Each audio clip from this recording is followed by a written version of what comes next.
Les retombées de ce tour pour le Bénin, c'est-à-dire déjà, il faut comprendre que nous sommes mieux accompagnés qu'à tous les autres tours. C'est-à-dire que les sponsors qui sont arrivés n'ont pas mis des miettes.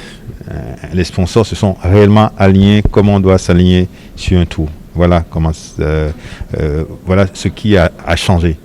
C'est-à-dire que la prochaine fois, pour s'aligner, pour avoir un maillot, il faut vraiment payer le prix du maillot. C'est-à-dire que c'est discutable maintenant. Vous avez vu, il y a très peu de sponsors. Il n'y a pas un pléthore de sponsors comme on avait sur les autres tours avant où il y a 20 sponsors, où il y en a partout. Non, aujourd'hui c'est fini. Très peu de sponsors. On va s'arrêter souvent à 12.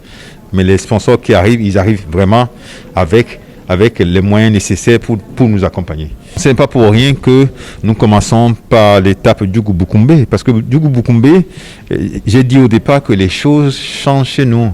Les routes sont de plus en plus belles.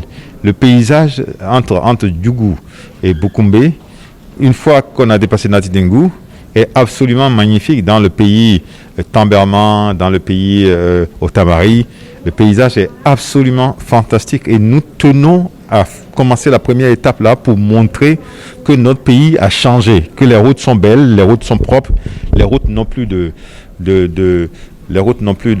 de poule et que les choses changent. Et nous avons le devoir de montrer ces routes-là, de montrer notre pays. Le tout, nous avons l'intention de les déclarer à l'UCI. Et le fait de les déclarer à l'UCI, cela permettra de faire du ranking au niveau mondial, au niveau africain et au niveau local. C'est-à-dire que si des coureurs béninois participent à notre tour, ils font des points. Si les coureurs togolais participent à notre tour, ils font des points au niveau continental.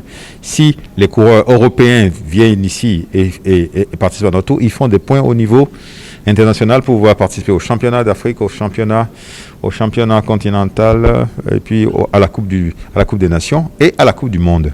Donc c'est comme ça que ça se passe. Donc il y aura un intérêt plus grandissant une fois que le tour est classé à l'UCI, comme le tour du Rwanda, le tour du Burkina, le tour de la Côte d'Ivoire. Ils sont tous classés à l'UCI. Il y a des têtes qui sortent là, parce que depuis qu'on a remis les choses en place, il faut compter sur Abdou Bachiki, il faut compter sur Rémi Sohou, qui est impressionnant, il peut étonner, il peut vraiment surprendre. Il faut compter sur Romuald Soudi, qui peut également surprendre. Compter sur Soguédé Ricardo, qui est jeune, qui au Mali nous a montré qu'il était capable de rentrer dans une échappée et de pouvoir vraiment avancer avec cette échappée. Bon, parce que c'est un très jeune coureur, mais très prometteur. Et aussi, il y a Idimana Rwandinou qui est là, il y a Aurel Zissou, si on l'accompagne, si on l'amène, parce que c'est un sprinter, il faut qu'on l'amène jusqu'au bout. Si on l'amène jusqu'au bout, il peut damer le pion à celui qui l'amène.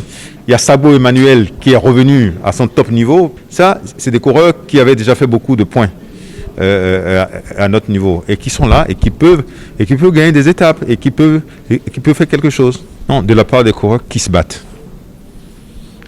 Qui se battent, parce que les équipes qui arrivent ne sont pas de petites équipes. Qui se battent et qui montrent qu'ils ne sont pas en reste.